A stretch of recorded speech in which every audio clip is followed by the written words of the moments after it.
චක්කවාලේසු අත්‍රා ගච්ඡන්තු දේවතා සද්ධම්මං මුනි රාජස් සුනන්තු සග්ග මොක්ඛදං ධම්ම ශ්‍රවණ කාලෝ අයං භදංතා ධම්ම ශ්‍රවණ කාලෝ අයං භදංතා ධම්ම ශ්‍රවණ කාලෝ අයං භදංතා නමෝ තස්ස භගවතු අරහතු සම්මා සම්බුද්දස්ස නමෝ තස්ස භගවතු අරහතු සම්මා සම්බුද්දස්ස නමෝ තස්ස භගවතු අරහතු සම්මා සම්බුද්දස්ස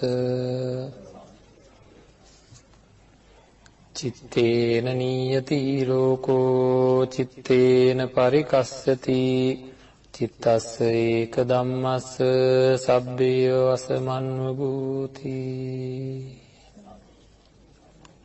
වැඩමවදාළ මහා සංඝරත්නයන් අවසරයි. සද්ධා බුද්ධ සම්පන්න පින්වත්නි, සම්මා සම්බුදුරජාණන් වහන්සේ දේශනා කරපු ධර්මයට අනුව අපේ චිත්තසංතාන ක්‍රියාත්මක වෙන ආකාරයට සකස් කරගන්න ඕනේ.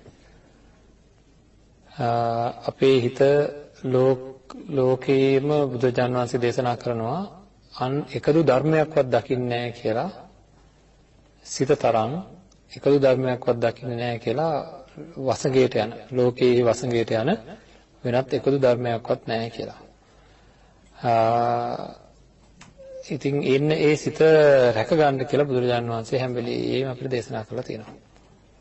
අකුසලයට හැම වෙලෙම බර වෙලා තියෙන මේ සිත නොයේකුත් අකුසල විතර්කයන් පහළ කරනවා. අන්න ඒ අකුසල විතර්කයන් දුරු කරගන්න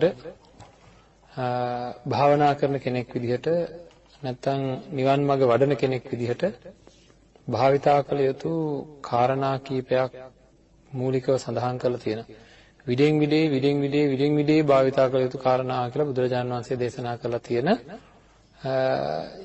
එක්තරා කාරණා පහක් පිළිබඳවයි අද දවසේ මේ නිවන් මාර්ග ධර්ම දේශනා මාලාවේදී අපි සාකච්ඡා කරන්න බලාපොරොත්තු වෙන්නේ. කෙටියෙන්, සම්පූර්ණ වශයෙන් නෙවෙයි. මේවා උදාහරණ සහිතව සඳහන් කරලා තියෙනවා. මේ සූත්‍ර ධර්මයට කියනවා මේ නිවන් මාර්ග ධර්ම දේශනා මාලාවේදී අපි සැරෙන් සැරේ සමහර සූත්‍ර ධර්ම සාකච්ඡාවට ගන්නවා. ඉතින් අද දවසේ අපි සූදානම් වෙන්නේ විතක්ක සන්තාන සූත්‍රයට අනුව අපේ ජීවිතය, අපේ හිත රැකගන්න මොකද්ද කරන්න ඕනේ කියලා සාකච්ඡා කරන්න. නිවන් මඟ නැත්තම් අධිචිත්තයන් වර්ධනය කරගන්න බලාපොරොත්තු වෙන්නේ නැත්තම් කාලෙන් කාලට පිරික්සා බැලිය යුතු වැඩපිළිවෙලක් බුදුරජාණන් වහන්සේ දේශනා කරලා තියෙනවා. ඉතින් අන්න ඒ පියවර පහ තමයි අපි සාකච්ඡාවට ගන්නේ. මේවා අපි කොච්චර ප්‍රවේශමෙන් අපේ ජීවිතයට එකතු කරගන්න ඕනද කියලා සාකච්ඡා කරනකොට තේරෙයි. ඇයි අකුසල විතර්කය කියලා කියන්නේ පින්වත්නි මොනවද? කාම විතර්ක, ව්‍යාපාද විතර්ක, විහිංසා විතර්ක කියන ඒවා. බලන්න දුන්නින් විද්ද ඊතලයක් ඒ විද්ද පැත්තටම යනවා වගේ. අපේ හිත මොනවා හරි අකුසලයක් ඇති වෙනකොට ඒක කාම ලෝකයේ වස්තුවක් වෙන්න පුළුවන්. යමක් ලබා ගන්න ඕනේ කියලා මට හිතුනොත් ඒ හිතිච්ච වෙලාවේ ඉඳලා උදේ ඉඳන් හැන්දෑ වෙනකම්ම ඒ ගැනම කොහොම හරි මේක කරගන්න ඕන කියලා අපෙන් අවසරයක් නැතුවම අපි කියලා නෙවෙයි අපේ හිත එක දිගට ඒ පිළිබඳ කල්පනා කෙරෙන ගතියක් තියෙනවද නැද්ද? මොනවා හරි දෙයක් කියලා හිතන්නකෝ. දැන් නිකන් අපි හිතමු මෙහෙම පාරේ ඕන තරම් වාහන දකින්නවා. හරිද? කාට හරි කල්පනාවක් එනවා අහවල් જાතියේ වාහනයක් ගන්න ඕනේ කියලා. එදා ඉඳලා මොකද වෙන්නේ?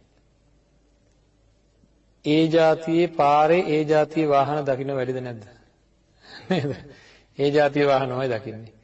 ඒ මොකද අන්න බලන්න ඒ තමයි අපේ අරමුණ හැම වෙලේම අන්න අර කාම වස්තුව අරමුණු කරමින් ඒ ගැන දකින්න වාරයක් ගානේ, අහන වාරයක් ගානේ, විඳින වාරයක් ගානේ ඒ ගැන තියෙන ආසාව අඩු වෙනවද වැඩි වෙනවද?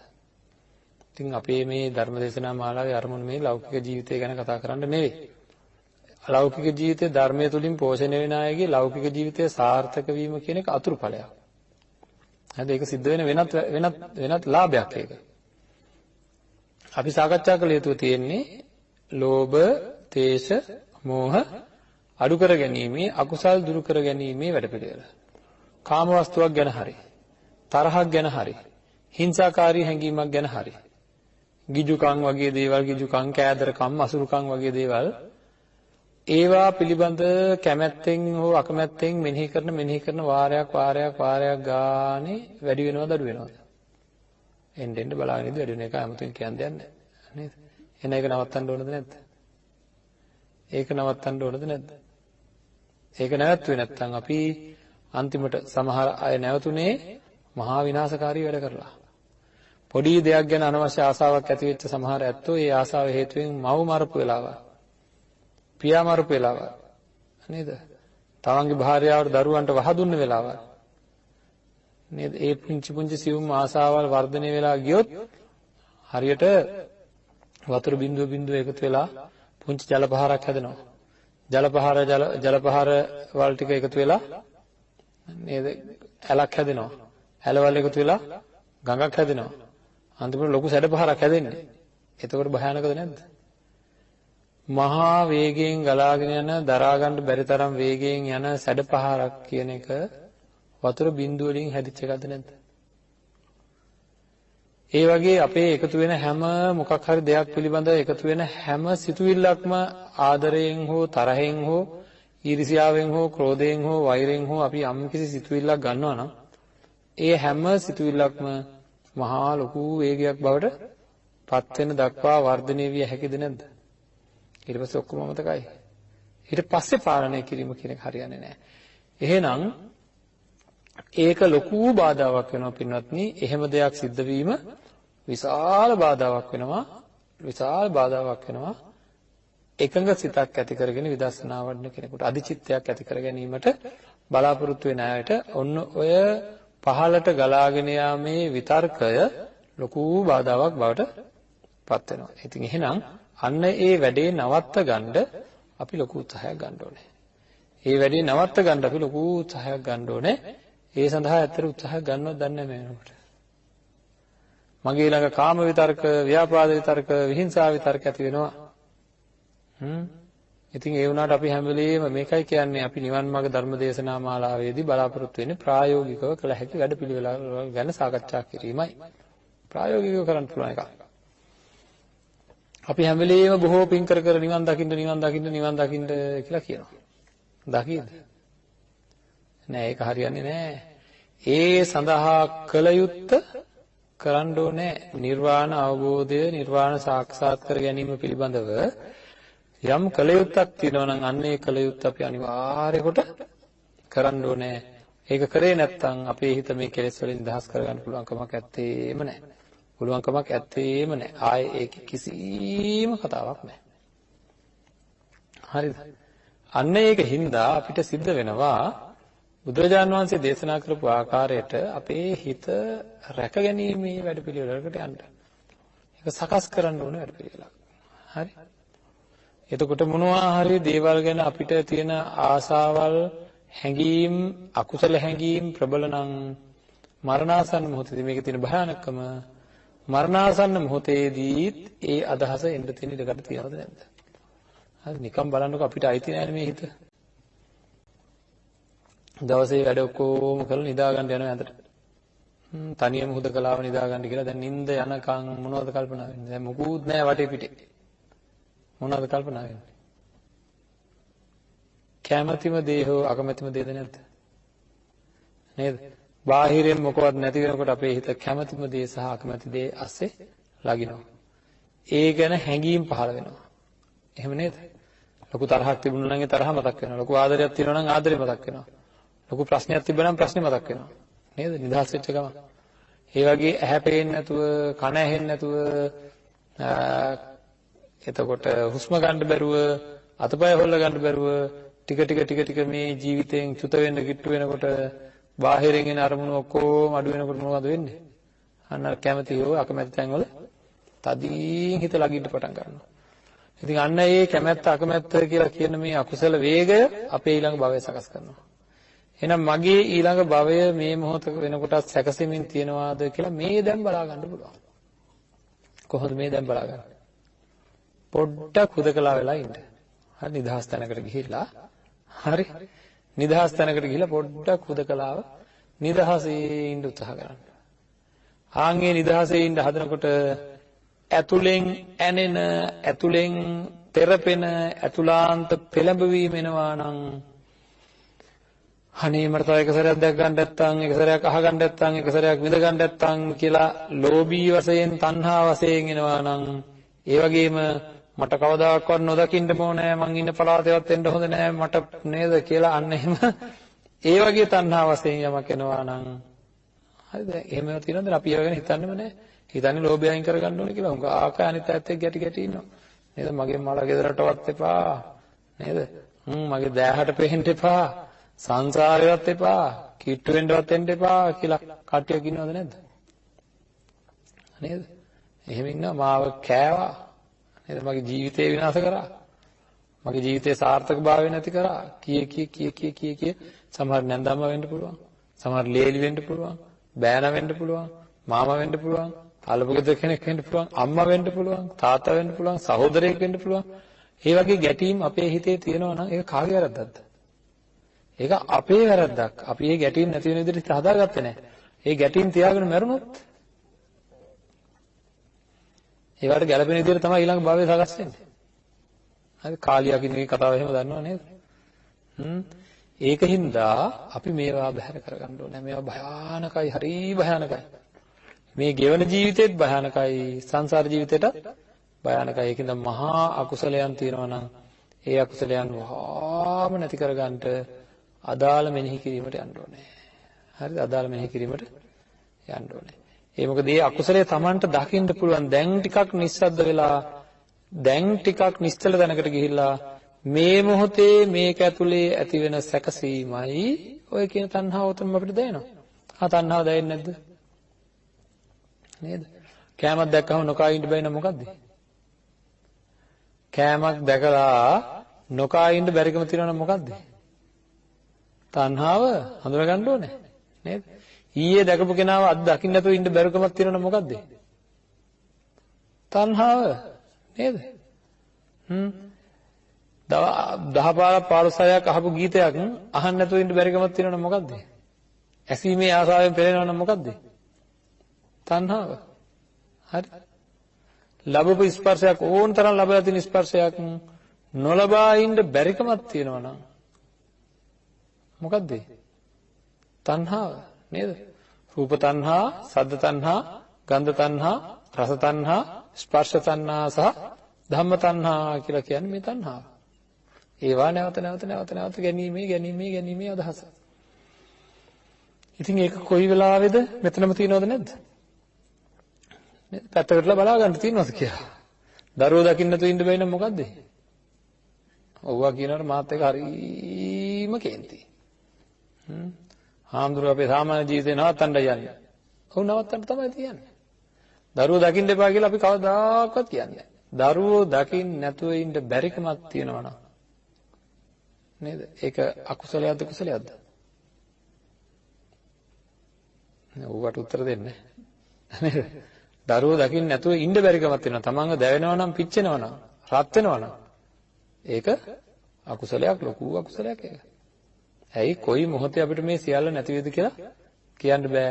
අන්නේ නැති වෙන මොහොත වෙනකොට අපි මහා අමාරු කරන හින්දා ඒවා ඔක්කොම මම මෙහෙම අහන්නම්. දැන් කවුරු හරි ඔක්කොම කරලා දුන්නාද? මං අහන්නේ මේ ලෝකේ කවුරු හරි Tamanට ඔක්කොම වැඩ ටික කරලා දුන්නාද?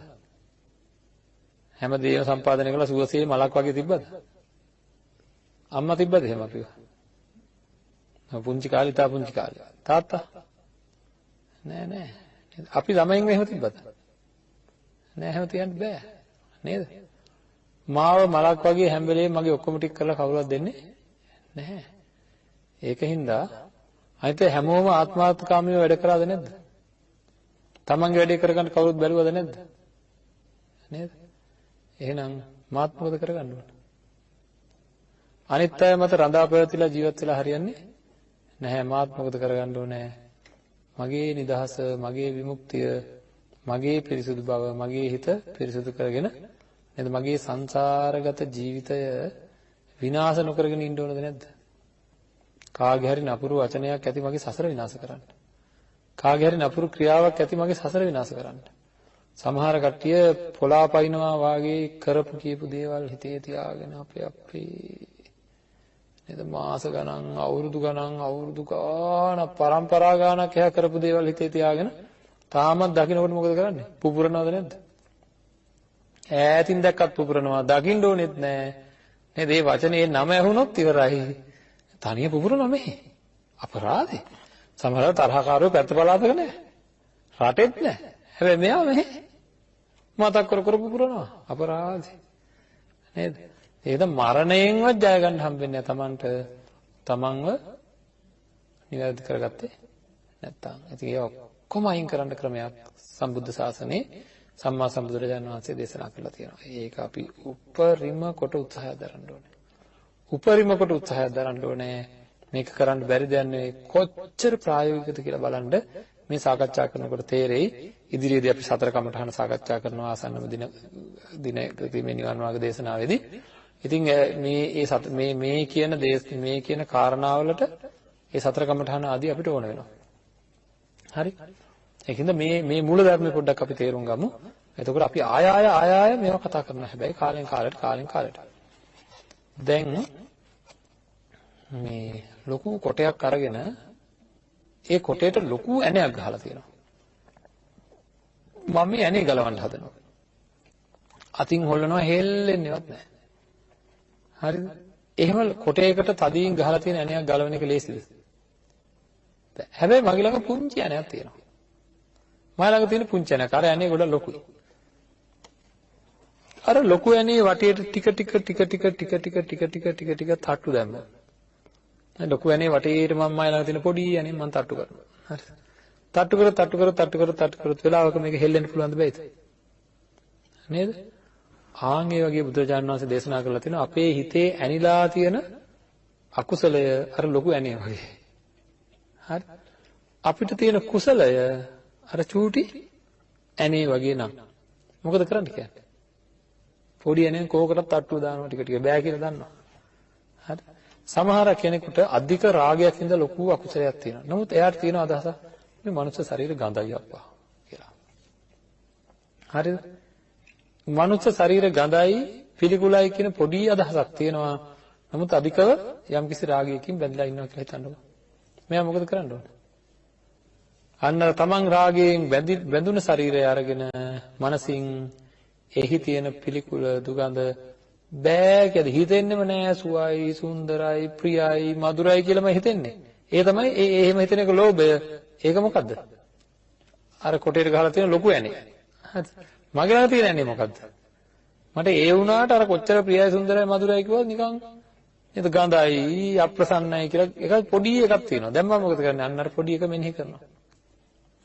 කෙස්ලොම් නියද සම්මස්නහර ඇට මිදුළු වශයෙන් පොඩියට තියෙන කුසලයෙන් මම මෙනෙහි කිරීම කරන මෙනෙහි කරන්න ටික ඒ කුසලය වර්ධනය වෙනවා. වර්ධනය වෙලා මොකද වෙන්නේ? අර ඇනේ ගැලවෙන ගන්නට එන්න පුළුවන්. ඒ කියන්නේ හොඳ කාත් එක්ක හරි ලොකු හතුරුකමක් තියෙනවා. ඒක කුසලයක්ද අකුසලයක්ද? අකුසලයක්. ඒ වුණාට දැන් මේ බලන්නකෝ හතුරු අය ඉන්නකොට සතුරෝ කෙරෙහි අපේ තියෙන අදහස. මම මේ අතෙන් අහන්නම් මේ අත් කැඩේවා, කකුල් කැඩේවා, බෙල්ල කැඩේවා කියලා එහෙම ප්‍රාර්ථනා කරලා තියෙනවද? කවුරු හරි කාට හරි නෑ කියලා තමයි අපි හිතන්නේ. හරිද? මේ බලන්න. ඊයේ හැන්දෑව කවුරු හරි ඇවිල්ලා අපේ තාත්තට බැලලා යනවා. කිසිම කාරණාවක් නැතුව නිකන් බැලලා යනවා. උදේ පාන්දර ආරංචි වෙනවා බයිසිකලෙන් වැටලා අත කැඩලා කියලා. මොකද කියන්නේ? හොඳ වැඩේ කියනවද නැද්ද? අන්න අපිට තරහයි නම් අපි කියන්නේ අත කැඩුන එක හොඳයි කියලා නිකන් ඉන්නවද? මොකද්ද කියන්නේ? ඒකාතක් නෙවෙයි දෙකම කැඩෙන්න තිබ්බේ කියනවා. නේද? අනිත් අතත් කැඩෙන්න තිබ්බේ කියනවා. අයන අපි ප්‍රාර්ථනා තියලා තියෙන්නේ මොකද්ද? අත කැඩෙන්න කියලා. නේද? අන්න එහෙම ප්‍රාර්ථනා තියෙන අපේ ඒ වුණාට අහලා තියෙනව නේද? වෙලාවකට අපි කියනවා අනේ ඔය වගේ දුකක් නම් හතුරෙකුටවත් වෙන්න එපා. හතුරා ගැන අපිට තියෙන එහෙනම් අදහසක්. පොඩි එකක් තියෙනවා. අර හත් කැඩේවා කකුල් කැඩේවා කියලා තියෙන තද අදහස තමයි අර කොටේ ගහලා තියෙන ලොකු යන්නේ. හරිද?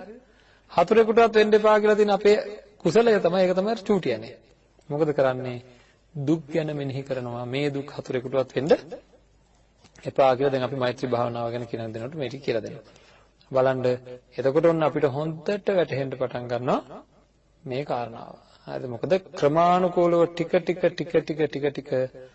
අර කායික දුක් මානසික දුක් වල තියෙන පීඩිත තත්ත්වය මෙනෙහි කරනකොට අපේ හිතේ හතුරෙකුටවත් වෙන්න එපා කියන අදහස ඇති වෙලා එහෙම ඇති වුණා නම් මොකද උනේ? මේ හතුරාට දුක් වෙන්න එපා කියලා අදහසක් ආවා නම් ඒකම මොකද්ද? හතුරුකම නැතිවීමයි නේද?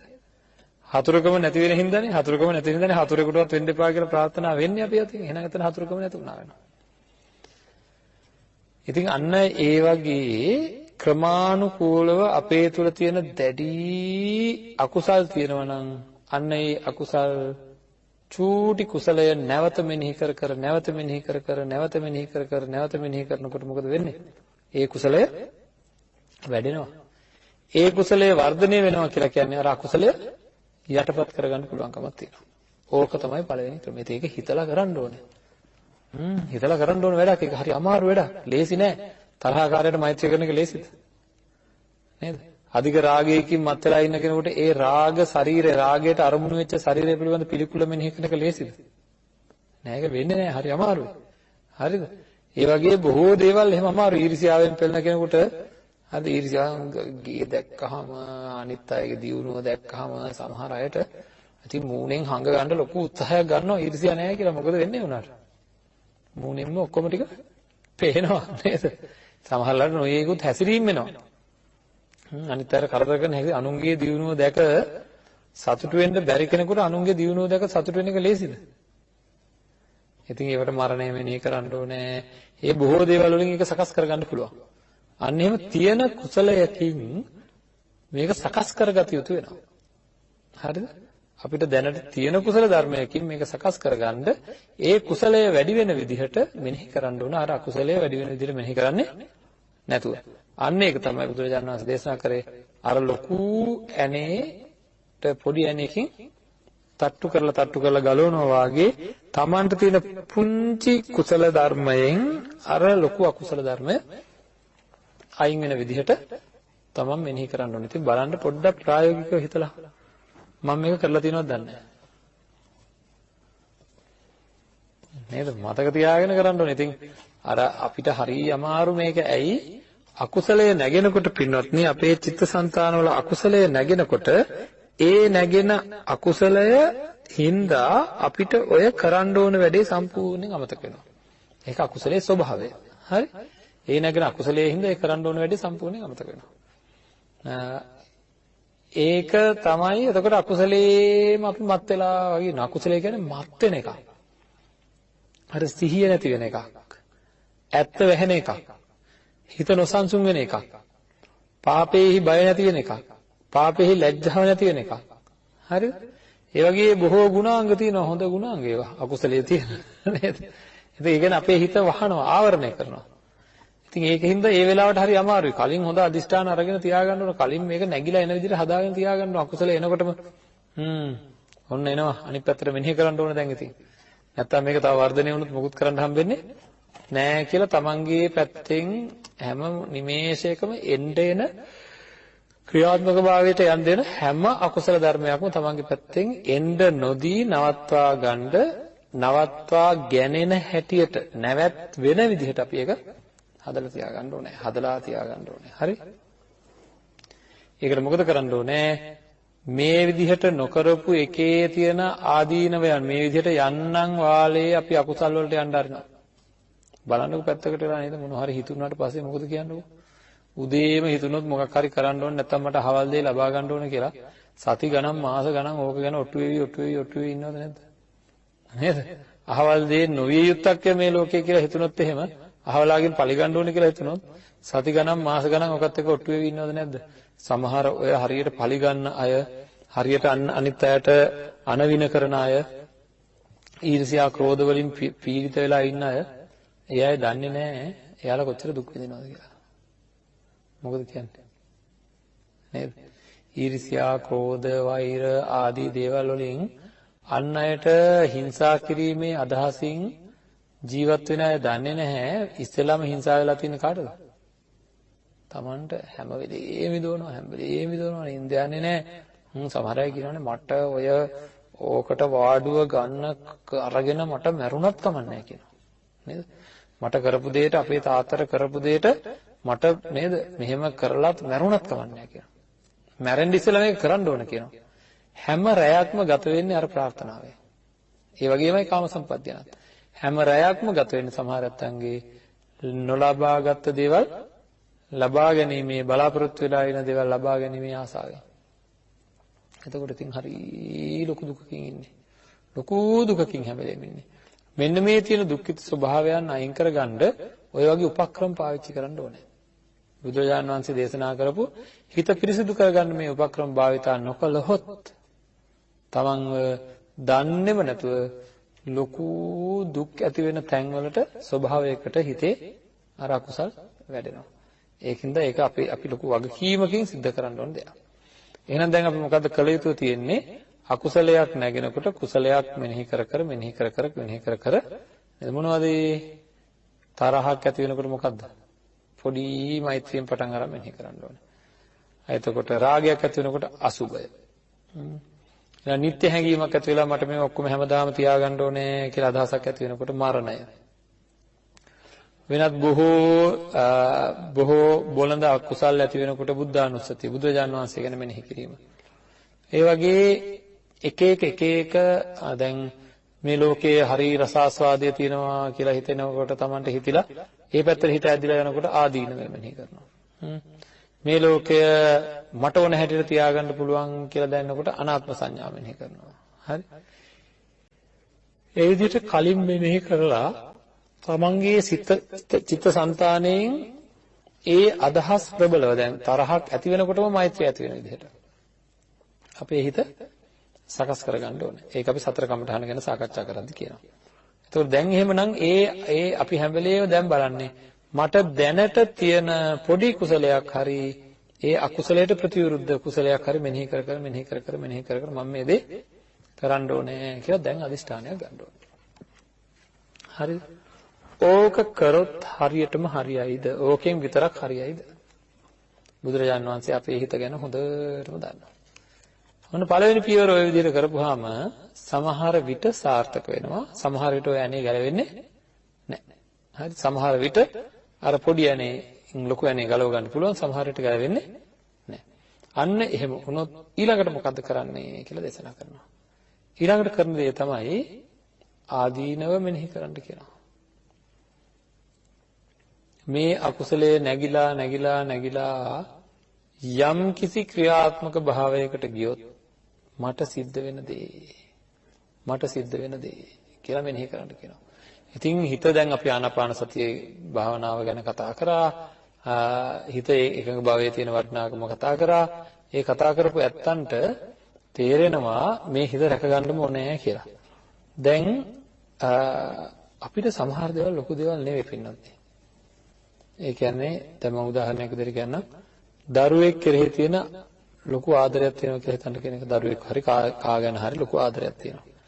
එන්න ඒ තියෙන ආදරය භයානක දෙයක්ද නැද්ද? ඒක භයානක දෙයක්. ඇයි? මරණාසන්න මොහොත වෙනකන් රැඳුනොත් ඉවරයි. නේද? අපිට ඒක මතක් වුණාද? අහන්න ඕන හිතේ ඒක මතක් වුණාද කියලා. එතකොට මේ හිතේ උපදින යම් ලෝභයක්, ද්වේෂයක්, මෝහයක් තියෙනවද? අන්න ඒක වර්ධනය වුණොත් මගේ දැන් මට කාට හරි ගහන්න ඕනේ කියලා හිතලා තියෙනවා. නැත්නම් කාය හරි පලි ගන්න ඕනේ කියලා කේලම් කියන්න ඕනේ කියලා හිතලා තියෙනවා. නැත්නම් මට කාමයේ වර්ධව හැසිරීමේ සිතක් පහළ වෙගෙන ඇවිල්ලා. එතකොට ටික මේක වර්ධනය වෙලා ක්‍රියාත්මක භාවයට යන්න දැන් මම උත්සාහ කරා අර වැඩේ හරියන්නේ නැහැ. මොකද අර කොටේට හරිද? තියෙන කුසලයේ වර්ධනය කරගන්න බැලුවා හරි ගියේ නැහැ. දැන් ඊළඟට මොකද කරන්නේ? මෙන්න මෙහෙම මෙනෙහි කරන්න කියනවා. ඒකේ ආදීනව මේ අකුසලයට මාවපත් වුනොත් මගේ මේ හිතේ තියෙන මේ වැරදි වැඩේ ක්‍රියාත්මක භාවයට ගියොත් මට මොකද වෙන්නේ? ඒක මෙනෙහි කරන්න කියන්නේ බුදුරජාණන් වහන්සේ මලමිනියක් කරේල්ල ගත්තා වාගේ කියලා මෙනෙහි කරන්න කියනවා. මලමිනියක් කරේල්ල ගත්තොත් කොහොමද දන්නේ? පළවෙනි එක බරයි. නේද? යම් විදිහකින් සහනෙන් ඉන්න මට ලොකු බැඳීමක් ඇති වුණොත් නැත්තම් මගේ අතින් මේ වැරද්දක් සිද්ධ වුණොත් අපි කාමයේ වර්ධව හැසිරීමක් කියලා වුණොත් ඒක ඊට පස්සේ අපිට ලොකු බරක්ද නැද්ද? අපේ හිතට ලොකු බරක් එන පළවෙනි එක බරයි. මලමිනියක් එල්ලගත්තාම ඊළඟ එක මොකද්ද? පිළිකුලයි. නේද? පිළිකුලයි. එහෙනම් අපි අතින් යම්කිසි ප්‍රබල වැරද්දක් වුණාම අපිටම අපිව පිළිකුල් විදිහට දැනලා තියෙනවද නැද්ද? මටම මාව පිළිකුලයි. මටම මාව එපා වෙලා. මොකද මං අහවල් වචන කිව්වා. අහවල් ක්‍රියාවල් සිද්ධ කරා. හරි. Tamanටම Taman ගැන පිළිකුලක් වෙනවා. බලන්න බුදුරජාණන් වහන්සේගේ උදාහරණ කොයිතරම් සාධාරණද කියලා. නේ? ඊළඟට මලමිනියක් එල්ලගත්තාම බයයිද නැද්ද? බයයි නේද? ඒ වගේ අකුසලයේ සිද්ධ වුණොත් බය වෙන්න වෙනවද නැද්ද? මලමිනියක් එල්ලගෙන යනකොට අනිත් අයට පිළිකුලයිද නැද්ද? අකුසල් කරපු අය ගැන අනිත් අයට පිළිකුල පුදිනවද නැද්ද? අන්න අය පිළිකුලෙන් කතා කරනවා. මලමිනියක් එල්ලගත්තාම අනිත් අයට බයයිද නැද්ද? කාමයේ වර්ධව හැසිරෙච්ච කෙනෙක් කියලා දැනගත්තාම දැන් පිරිමියෙක් නම් අන්‍ය ස්ත්‍රීන් ගෙටවද්ද ගන්නෑ. අන්‍ය ස්ත්‍රියක් නම් මේ කාමයේ වර්ධව හැසිරලා තියෙන්නේ කියලා දන්නවනම් නේද? රටේ ලෝකේ අන්‍ය ස්ත්‍රීන් තමන්ගේ ස්වාමියාව පරිස්සම් කරගන්න හදනවද නැද්ද? නේද? ගෙටවද්ද ගන්නෑ. නේද? ආපෝ එයා මේ පැත්තෙන්ට දෙන්න හොඳ නැහැ. නේද? කියලා අන්න බයයි. අනිත් අයත් බයයි. ඉතින් අන්නේ අනිත් අයට බය හිතන කෙනෙක් බවට පත් වෙනවා. අර මලමිනියෙල්ලන් යනවා වගේ. ඉතින් හරි පීඩිත ජීවිතයක් අතරින් එහාට හම්බ වෙනවද නැද්ද? තමන්ට බරක්, බයක්, පිළිකුලක්, අනුන්ට බරක්, අනුන්ට බයක්, අනුන්ට පිළිකුලක් නේද? ආන් ඒ විදිහට මෙනෙහි කරන්න කියනවා. මේ අකුසලය මගේ අතින් සිද්ධ වුණොත්, මේ අකුසල වේගයත් එක්ක යන වැඩේ මගේ අතින් සිද්ධ වුණොත් මට මෙන්න මේ වගේ ආදීන වලට මුහුණ දෙන්න වෙනවා කියලා මෙනෙහි කරන්න කියන බුදුන්. හරිද? කාට හරි ගහන්නයි ඉන්නේ කියලා ඉන්නකො හන්දාවේ. ඉතින් මෙනෙහි කරන්න ඕනේ. ওই විදිහට මෙනෙහි කරනවා. අපි කොහොමද මෙනෙහි කරන්නේ? හම් වෙනකන් තමයි ඉන්නේ කොයි වෙලාවෙද දන්නේ නැහැ කියලා නේද? කීපාරදෝ ගහලා. ගහන්න කලින් කීපාරදෝ ගහලා. වයින්ද කලින් කීපාරදෝ බැනලා. ආන් ඊළඟ එක. ආන් එක කරන්න එපා කියලා කියනවා. හරි?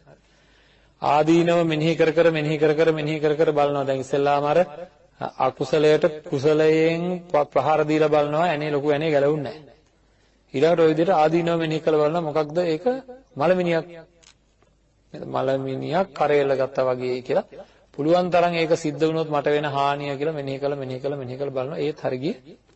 දැන් කියනවා අන්න අර වැඩේ කරන්න එපා. මොකද්ද? මතක් වෙනකොටම අමතක කරලා දාන්න ඕනේ. ඒකෙහි නැවත යෙදෙන්න එපා. අපි කරන්නේ මොකද්ද? ඇත්තටම කියන්න බලන්න. කාට හරි ගහන්න කියලා පින්නවා කියලා හිතන්නකෝ. කී සැරයක් ගහනවද ඊට ඉස්සෙල්ලා? නේද? හවස මොකක් හරි දෙයක් කරන්න ඉන්නවා කියලා හිතන්නකෝ.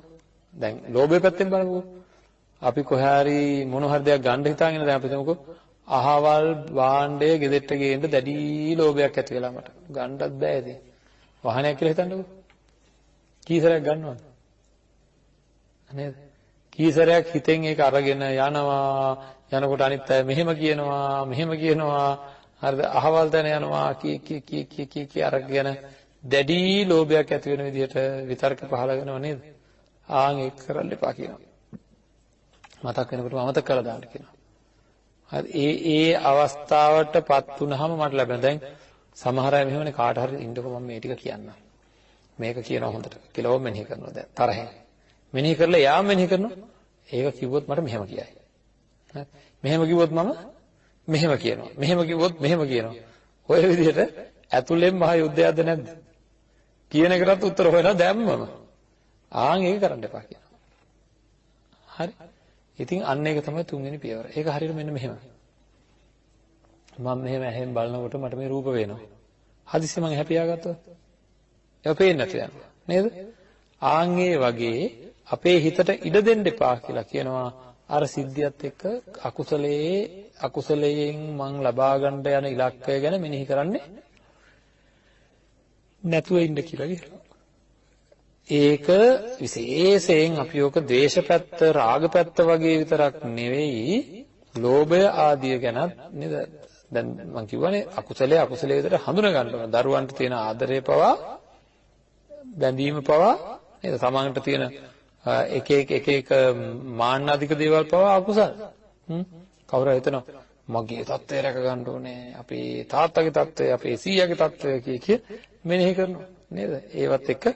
ඒවත් එක්ක Tamanට ලොකු මම කොහොම හිටියේ කෙනෙක්ද? සමහර අය තමන්ගේ රස්සාව ගැන, කරපු රස්සාව ගැන, මං සමාජයේ මෙහෙම හිටිය කෙනෙක්, ඒකින්ද මට මේ දේවල් මෙහෙම වෙන්න ඕනේ කියලා ආන්ගේ මෙනෙහි කිරීම එක එයාට මොකද වෙන්නේ? ඒ පිළිබඳ තියෙන බැඳීම, ඒ පිළිබඳ තියෙන ඒවා රැකගැනීමේ ආසාව, ඇතුළාන්ත පෙළඹවීම ගොඩාක් වැඩි වෙනවද නැද්ද? ඒකින්ද ඒවා ගැන ඒ විදිහට මෙනෙහි කරන්නේ නැතුව, හිතට ඉඩ දෙන්නේ නැතුව ඒවා අමතක කරලා දාලා වාසය කරන්න කියලා කියනවා. ඒකත් බැරි වෙන වෙලාවල් එනවද නැද්ද? දැන් 3යි. හරිද? ඔය 3ෙන්ම හිත රැක ගන්න ඕනේ. ඒකත් බැරි වෙන වෙලාවල් එනවා. ආන්ගේ වෙලාවට දේශනා කරනවා මූලස්ථානය මෙනෙහි කරන්න. මූලස්ථානය කියන්නේ හේතුව මෙනෙහි කරන්න. හරිද? මේ ලෝකේ කෝටි 200කට ආසන්න, කෝටි 700කට ආසන්න ප්‍රමාණයක් සෙනග ඉන්නවා. හරි? ඒ අතරින් මට ඇයි මේ දෙන්නව එක්කෙනාව හෝ මට මෙච්චර ලොකු බැඳීමක් ඇති වෙලා තියන්නේ ඇයි කියලා හේතු හොයනවා. හරි? මේ එක්කෙනා දෙන්න පිළිබඳ මට නොදැක ඉන්න බැරිකමක් ඇති වෙලා තියන්නේ ඇයි? මොකද යමකට අපි බැඳෙන්නේ ඇයි? ඔන්න බලන්න ඉතින් මුල හොයා ගන්න ඕනේ. අපි හිතමු අපි ගොඩාක් බැඳීමක් ඇති කරගත්ත කෙනෙක් ඉන්නවා කියලා. එයාව ජීවිතේ පළවෙනි වතාවට දකින්න ඉස්සෙල්ලා මොකුත් බැඳීමක් එහෙම තිබ්බද? නැහැ. මැරුණත් ප්‍රශ්නයක් නැහැ මට. කොහේ හිටියත් කමන්නේ. මොනවා වුණත් වැඩක් නැහැ නේද? මොකුත් ප්‍රශ්නයක් තිබුණේ නැහැ. එහෙනම් මේ බැඳීම ඇති වෙලා තියෙන, දැන් මේ දරන්න බැරි ගතිය ඇති වෙලා තියෙන්නේ මොන වෙලාවද? දැකීමේ නේද? දැක ඔක්කොමත් එක්ක බැඳිලාද? මං කොච්චර අයව දැකලා තියෙනවද? දැක ඔක්කොමත් එක්ක බැඳිලා නැහැ. එහෙනම් බැඳිලා තියෙන්නේ දැක නිකන් හිටියේ නෑ. දැක්කාට පස්සේ සතුට ඉපදුනා. හරිද? ආන්ගේ සතුට ඉපදිච්ච හින්දා ඇලුනා. ඒ වෙලාවෙ ඒක නවත්තගත්තේ නෑ. මම මොකද කරේ? සතුටෙන්, ප්‍රීතියෙන් නැවත හැරි බැලුවා, නැවත ඇහුවා, නැවත වින්දා, ආශ්‍රය කළා හිතේ. නේද? ආදරයෙන්, බැඳීමෙන් ආශ්‍රය කරන්න ඒ බැඳීමට මොකද උනේ? වැඩි වුණා. අන්න එහෙම වුණාට පස්සේ පින්නත් නෙමෙයි බලන්න, මං කියනවා හතරස් දේ රවුම් වෙලා පේනවා. රවුම් දේ හතරස් වෙලා පේනවා කියන ඔක්කොම අනිත් පැත්ත හැරිලා පේන්නේ එතකොට. හොඳ බැඳීමක් ඇති වුණාට පස්සේ කෙනෙකුට, ප්‍රබල බැඳීමක් ඇති වුණාට පස්සේ, හොඳ බැඳීමක් නෙවෙයි, බැඳීම කොහොමවත් හොඳ නෑ. හරිද? ප්‍රබල බැඳීමක් ඇති වුණාට පස්සේ මොන වැරද්ද කරත් පේන්නේ කොහොමද? හොඳයි වගේ. නේද? මොන වැරද්ද කරත් පේන්නේ හොඳයි වගේ. හැම වෙලෙම සමාව තියෙනවා.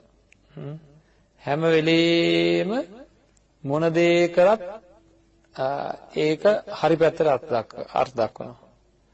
ඇත්ත වැහෙනවා. නේ? ඒතකොට ලස්සනට පේන්න පටන් ගන්නවා. ඒක මම කිව්වේ හතරස් දේ රවුම් වෙලා පේනවා කියලා. අපේ හිත ඒ වස්තුව ඉදිරියේ මුලාවටපත් වෙනවා. හැමදේම හිතන්නේ සාධාරණීකරණය කරලා. හරි? ඒක තමයි අපේ හිතේ හැටි. ඉතින් අන්න ඒ தත්ත්වයටපත් වෙනවා කියලා අපි දැනගන්න ඕනේ. මේක මගේ වැඩක් නෙවෙයි, ආශ්‍රය කිරීම හින්දා මට ඇතිවෙච්ච ස්වභාවයක් මේක. තණ්හාවෙන් ආශ්‍රය කිරීම හින්දා තණ්හාව වැඩි වෙනකොට, ලෝභය වැඩි වෙනකොට ඇත්ත වැහෙනවා. පිළිකුල් දේ නොපිළිකුල් වෙනවා. හරි? කැත දේ ලස්සනට පේනවා. වැරදි දේ හරි විදිහට පේනවා. ඉතින් මේ වගේ ඔක්කොම අනිත් පැත්ත හැරිලා පේන්නේ ඔන්න අකුසලයේ ස්වභාවය. ඒක තමයි ආශ්‍රවයේ ස්වභාවය කියලා Taman තේරුම් ගන්න ඕනේ. ඒක තමයි මූලස්ථානය. එහෙම නොවුනා නම් එතකොට කාලයකට එහෙම තද බැඳීම් තියෙන අයව කාලයක් ආශ්‍රය නොකර ඉන්නකොට මොකද වෙන්නේ? එක කාලයකට අපි කියනවා මට එක දවසක්වත් දකින්න නැතුව ඉන්න බෑ කියලා. ඕනමයි කියනවා. එහෙම කියන අය සමහර කාලවලට මොකද? දැක්කම මගහැරලා යන ගානට එනවද නැද්ද? දැක්කම මගහැරලා යන ගානට එනවද නැද්ද? ඒ ආශ්‍රය අඩු වෙලා. එහෙනම් මේකට හේතුව ආශ්‍රය කිරීමයි නේද? අන්න ඒ තණ්හා දෘෂ්ටි මාන්න සහිතව ආශ්‍රය කරපු හින්දා මේක ඇති වුණා. ඒක නැති වෙනකොට නැති වෙනවා කියලා මූලස්ථානය මෙනෙහි කරනවා. ඒකට කියනවා මූලස්ථානය මෙනෙහි කරනවා කියලා. එහෙමත් හරියන්නේ නැත්නම් අර අකුසලයේ තාම ප්‍රබල වෙනවා නම් බුදුරජාණන් වහන්සේ තමන් වහන්සේ බෝධිසත්ව අවදීයේදී ඒක පාලනය කරගත්ත හැටි කියනවා. ඔය හතර ආකාරයකින්ම අකුසලයෙන් යට වෙන්න අකුසල විතර්කයෙන් Tamanට ගැලවෙන්න බැරි වුණොත් සඳහන් කරනවා යටි තල්ල උඩු තල්ලට තද කරගෙන අත මිටි මොලෝ කරගෙන හරිද නෑ මම මේ අකුසලයට ඉඩ දෙන්නේ නෑ කියලා වීරියෙන් යටපත් කරගන්නවා කියලා. හරි. එක සැරයක් හරි එහෙම කරක් දන්නේ නේද? අපි ගඟේ ගහගෙන යන අය වගේ පාලනය කරගන්න උත්සාහයක්වත් ගන්නෙ නෑ. මේ අධිකතර වූ පාලනය අපේ පැත්තෙන් සිද්ධ වෙන්න ඕනේ. නැත්තම් අපිට මේ කෙලෙස් ගඟේ ගහගෙන යන එකේ නවතින්න බෑ. ඒ හින්දා මේකට දැඩි වීරයකින් දැඩි සිහියකින් ඔය වගේ සම්මා සම්බුදුරජාණන් වහන්සේ දේශනා කරපු ක්‍රමවේදයන් පාවිච්චි කරලා අපි මේක කරන්න ඕන. අපේ හිතේ ස්වභාවයක් තියෙනවා පින්වත්නි. යමක් අමාරුවෙන් කරොත් ලේසියෙන් කරන්න පුළුවන් තත්ත්වයකටපත් වෙනවද නැද්ද? ඕනම දැන් බලන්න වාහනයක් කෙලවන එක පවා නේද? අමාරුවෙන් ඉස්සලා කරනවා පස්සේ ලේසියෙන්ම කරන්න පුළුවන්. ඒ වගේ අපි මේ ක්‍රම හතරම පාවිච්චි කරලා අන්තිමට මොකද කරේ? දත්මිචි කාගෙන මේකට ඉඩ දෙන්නේ නැතුව නවත්තගත්තා කියලා හිතන්නකෝ. හරි? ඇත්තම කියන්න බලන්න. එහෙම එක සැරයක් නවත්ත ගන්නවා, දෙසරයක් නවත්ත ගන්නවා, වැරද්දට යන්න දෙන්නේ නැතුව තුන් සැරයක් නවත්ත ගන්නවා, හතර සැරයක් නවත්ත ගන්නවා. අර ඒ නවත්ත ගන්නකොට ඒ වැරද්ද කරලා පුරුදු වෙච්ච කෙනාට ඒ වැරද්දෙන් අයින් වෙන්න නවත්ත ගන්නකොට හරි තීව්‍ර කටුක වේදනාවක් තියෙනවා. නමුත් දෙසරයක්, තුන් සැරයක්, හතර සැරයක්, පස් සැරයක්, හය සැරයක්, හත් සැරයක් අකණ්ඩව නැවතුනොත් ඊට පස්සේ ලේසියෙන්ම නවත්ත ගන්න පුළුවන් බෑද? එහෙනම් පස්වෙනි පියවර දක්වා ගියත්තන්ට හතරවෙනි පියවරේදී නවත්ත ගන්න පුළුවන් තත්ත්වෙට එනවා. දත්මිටි ගන්න වෙන්නේ නැහැ. ආදීනව අර ඒකේ තියෙන මූලස්ථානය මෙනෙහි කරන ගානට එනකොට අර අකුසලයේ දැන් ඉස්සෙල්ලා වගේ නෙවෙයි යට කරගන්න පුළුවන්. අකුසලයේ එතකොට මූලස්ථානයට එන දක්වා අකුසලයේ මෙනෙහි කරලා ඒ අකුසලයේම නැවත එනකොට ඔන්න දැන් ආයෙ ලේසියෙන් පුළුවන්. අමතක කරනකොට අමතක කරලා දාන්න පුළුවන්. හරි? එහෙනම් තුන්වෙනි පියවරේදී පුළුවන්. තුන්වෙනි පියවර දක්වා එන එකත් වීර්යයෙන් කවුරු හරි කෙනෙක් නැවත යෙදී කරනකොට ඒක ලේසියෙන්ම කරන්න පුළුවන්. එහෙනම් ආදීනව මෙනෙහි කරන මලමිනිය ගැන මතක් කරනකොට හරි අඩු වෙලා යනවා නිකම්. ඒ ගානට ටික දවසක් පුරුදු වෙද්දී ඒ අකුසලයම මොකද වෙන්නේ? කුසලයෙන් යටපත් කරගන්න පුළුවන්කම තියෙනවා. හරි? ඒක එහෙම වෙනවද නැද්ද? නේද? අමාරුවෙන් යමක් කරොත් ඒක ලේසියෙන් කරන්න පුළුවන් තත්ත්වයටපත් වෙන එක අපේ හිතේ ස්වභාවය. බුදුරජාණන් වහන්සේ ප්‍රායෝගික ධර්මයක් දේශනා කරා. කළ හැකි දෙයක් දේශනා කරා. අපිට තියෙන්නේ ඒක දැනගෙන ඒක අපේ භාවිතයට ගන්න එකයි. පාවිච්චියට ගන්න ඕනේ. එනේන අකුසලයට ඉඩ තියන්න එපා. හරිද? ඕකේ අකුසලයට විරුද්ධව ඇති කරගත යුතු කුසලය අපි මම හිතන්නේ හෙට හරි අනිද්දා හරි වගේ ඉඳන් සතර කමඨහන පිළිබඳව සාකච්ඡා කරන්න ගන්නවා. එතකොට මේ අතන්ට ඒ පිළිබඳව කරුණු කාරණා වටහා ගන්න පුළුවන්. කෙටි ඉදිරි ආසන්න දිනයකදීම එතකොට මූලික වශයෙන් අපිට කරන කුසල් ටික වර්ධනය කරගන්නේ කොහොමද කියලා තේරුම් ගන්න පුළුවන්කමක් තියෙන හින්දා බුදුරජාණන් වහන්සේගේ ධර්මයේ ප්‍රායෝගික තලයකයි තියෙන්නේ. ඒක නිකන් තියාගන්න අහගෙන විතරක් ඉන්න ඕන එකක් නෙමෙයි. ඒක භාවිතයට ගන්න ඕන එක. ඒක පාවිච්චි කරන්න ඕන එක. ක්‍රමවේද හිත එක්තෙන් කරන හිත කෙලෙස් වලට යන්න දෙන්නේ නැතුව ආරක්ෂා කරන ක්‍රමවේද ටික තමයි බුදුරජාණන් වහන්සේගේ ධර්මයේ තියෙන්නේ. අකුසලයේ අපි හැම වෙලේම රිදවනවා, දවනවා, පුච්චනවා. ඒකින්ද අපි හැමෝම වෙනුවෙන් ප්‍රාර්ථනා කරනවා හැම දිනාටම සියලු අකුසල් වලින් අත මිදලා හිත පිරිසිදු කරගෙන, ඊටා පිරිසිදු කරගෙන සුවදායකව ඊටා සුවදායක තමන්ගේ හිත රැකගෙන කටයුතු කරලා උතුම් නිර්වාණ සාන්තියෙන් සැනසෙන්නට අවශ්‍ය කරන ශක්තිය ධෛර්යය මේ අත්න්ට ලැබේවා කියලා ප්‍රාර්ථනා කරනවා. ආකාසට්ටා ච බුම්මට්ටා දේවා නාග මහිද්దికා පුඤ්ඤන්තං අනුමෝදිත්වා චිරං රක්ඛන්තු ශාසනං චිරං රක්ඛන්තු දේශනං චිරං රක්ඛන්තු මං පරන්ති.